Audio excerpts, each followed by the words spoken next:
ભાવનગરના અલંગના પ્લોટ પાસે જીપીસીબીની મોટી કાર્યવાહી, દરિયામાં પાર્લાઇડ પાવડર નાખતા ફરિયાદ બાદ કાર્યવાહી કરવામાં આવી છે। પ્લોટ માલિકને ક્લોઝર નોટિસ સાથે 25 લાખ રૂપિયાનો દંડ ફટકારવામાં આવ્યો છે।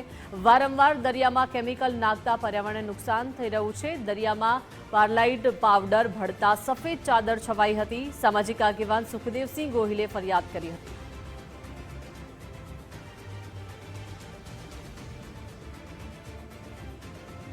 અમલ કર્યા વગર દરિયામાં બેફામ રીતે સફેદ પાવડર નાખતા એટલે અમે વિડીયોગ્રાફી ફોટોગ્રાફી સાથે તમામ પુરાવા થતા જીપીસી અધિકારીને રૂબરૂ રજૂઆતો કરી અને લેખિત રજૂઆત કરી છે અને એ રજૂઆત સરકારે અમારી સાંભળી છે અને આજે આપણા દેશના વડાપ્રધાન અને મુખ્યમંત્રી પણ પર્યાવરણ માટે જાગૃતિ માટે કામ કરતા હોય તો અમારી રજૂઆતને યોગ્ય ન્યાય મળ્યો છે એટલે અમને સરકારનો પણ આભાર માનીએ છીએ। બીજી વખત આવું ન બને એવા ઉદ્યોગપતિઓને પણ વિનંતી કરીએ। દંડ આપવામાં જાણવા મળ્યું છે 25 લાખ રૂપિયાનો દંડ એમને થયો છે।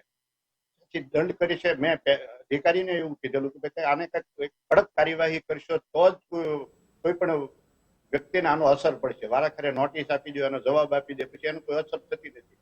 એટલે આ વખતે કડક કાર્યવાહી કરો એવી અમારી માંગ હતી અને સરકારે એ માંગને સ્વીકારી।